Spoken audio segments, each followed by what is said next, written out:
तो आज हमने एक ट्रेड बनाया था निफ्टी में, ऑलमोस्ट 15 मिनट का टाइम फ्रेम था एंड 35 पॉइंट्स का एसएल रखा था, 70 पॉइंट्स का टारगेट, सिंपल 1:2 एंड इवेंचुअली हुआ क्या, 1:1 हमें मिला। एक बार नहीं, दो बार मिला, वापस कॉस्ट टू कॉस्ट आया, फिर 1:1 हिट हुआ एंड इवेंचुअली एसएल हिट हो गया। आइए समझते हैं इस ट्रेड के पीछे का लॉजिक क्या था, कौन से स्टॉक सपोर्ट कर रहे थे एंड क्या देख के मैंने इस ट्रेड को बनाया। तो पहले मैं ड्राइंग्स हटा देता हूँ, let us just remove the drawings and मैं रिप्ले बोर्ड में यहाँ आ जाता हूँ एट 12 o'clock की कैंडल। 12 o'clock की कैंडल में देखोगे तो मैंने ये जोन पहले मार्क कर दिया था। आजकल टेलीग्राम चल नहीं रहा है बिकॉज ऑफ री नीड पेपर, तो लेवल्स तो मैं नहीं शेयर कर पाया था। कल से मैं यूट्यूब के कम्युनिटी पोस्ट में लेवल शेयर कर दूंगा, तो डू चेक इट आउट, है ना, एक बार वहाँ चेक कर लेना सुबह। एंड ये लेवल था मेरा। अगर आप 1 आवर की कैंडल देखोगे तो क्लियरली एक जो लास्ट स्विंग था विच वॉज 26 मई का, हाई था 24,089, वो मैंने मार्क करके रखा था। तो एक जोन अच्छा मार्क दैट दिस इज़ एक अच्छा रेजिस्टेंस जोन है एंड जो सपोर्ट मैंने बनाया था वो बनाया था प्रीवियस डे का हाई। तो ये दो रेंज निकली थी एंड मार्केट खुल के एक अच्छा सपोर्ट लेके ऊपर गई। यहाँ तो मैं एंट्री नहीं बता पाया बिकॉज मैं यहाँ था नहीं मार्केट पे।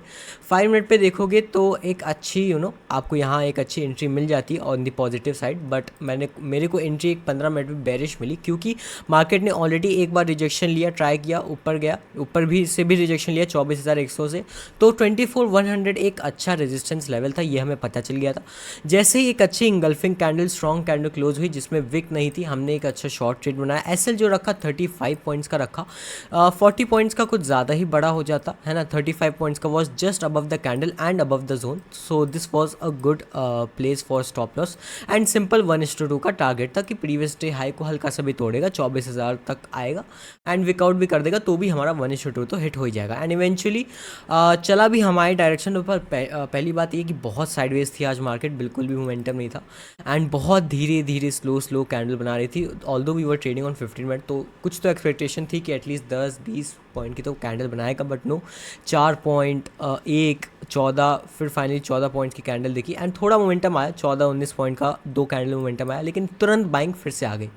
तो उसके बाद फिर वेट किया, वापस कॉस्ट टू कॉस्ट आ गया, 1:1 हमारा यहाँ कहीं हिट हो गया था एट 24,019 रुपये पे एंड हमने कुछ क्वांटिटीज़ अपनी एग्जिट कर ली थी एंड रेस्ट ऑफ देम मैंने एसएल पे लगा के रखी थी कि अगर एसएल हिट हो जाएगा so we will exit cost to cost and वही हुआ। इवेंचुअली बहुत मार्केट साइडवेज हुई एंड फिर फाइनली अराउंड 3 बजे के आसपास हमारा एसएल हिट हो गया। तो we accepted this SL. 1:1 hit के बाद जब एसएल होता है तो इवेंचुअली कॉस्ट टू कॉस्ट दिन था एंड यही था। अब मैंने एंट्री बनाने से पहले रिलायंस को देखा था एंड एचडीएफसी बैंक को देखा था। Most of the time HDFC bank ज़्यादा अच्छा परफॉर्म करता है टू निफ्टी की मूवमेंट में, दो it is a banking sector, but इसकी भी वेटेज अच्छी खासी है कंपेयर टू रिलायंस। देखोगे इसने क्या किया, 12 जून का ये जो हाई था इसको इसने ब्रेक किया, एक अच्छा ब्रेक करके क्लोज भी दिया, बट इसका हो गया फेक ब्रेकआउट। तो एक अच्छी मूव नीचे की तरफ आनी चाहिए थी, यही मेरी एनालिसिस थी, यही मैंने लाइव में बताया था। बट इसमें तो मूव आई, बट रिलायंस उतना निफ्टी उतना गिर नहीं पाया एंड रिलायंस वॉज साइडवेज बहुत ही साइडवेज था। तो बेसिकली रिलायंस से साइडवेज ज़्यादा बुलिश है नहीं, तो एचडीएफसी बैंक नीचे जा सकता है। Infosys was also down somewhere here, 12 बजे के आसपास नीचे ही गिर रहा था and TCS was also bearish to sideways. तो ये व्यू यही था कि 4-5 स्टॉक में से 3 stocks is working in are direction. Plus आज बैंक निफ्टी और निफ्टी में भी Nifty was weaker 0.4% and bank Nifty was 0.5, तो निफ्टी भी एक वीक इंडेक्स था, तो इट शुड हैव मूव। 12 बजे के आसपास ये भी धीरे धीरे पलटना चालू हो गया था। दिस वॉज बैंक निफ्टी का लास्ट स्विंग, यहाँ से पलट रहा था। तो स्टॉक्स भी वही बता रहे थे, बैंक निफ्टी भी वही बता रहा था दैट एक अच्छी मूव नीचे की तरफ आनी चाहिए।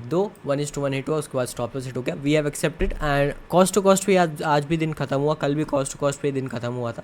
देखते हैं अब आज कल थर्सडे है एंड 2 ही दिन बचे हैं वीकेंड होने में। देखते हैं अगर कोई अच्छा 1:2 पकड़ने को मिले, एटलीस्ट 2 भी हमें 1:2 के ट्रेड मिल जाएंगे, तो एक अच्छा वीक 5 to 6% के साथ एंड हो जाएगा। So this was the logic. Do subscribe to our channel and do like the video and जो भी लेवल्स होंगे अब मैं कल के कम्युनिटी पोस्ट में शेयर कर दूंगा। बाकी जब तक टेलीग्राम नहीं चल रहा है तब तक तो मैं ऐसे ही पोस्ट करूँगा। जैसे ही आई गेस मंडे को फिर से खुल जाएगा होपफुली, देखते हैं, फिर तब से मैं वहाँ रेगुलरली पोस्ट करना चालू कर दूँगा। सो बाय गाइस, बाय एवरीवन।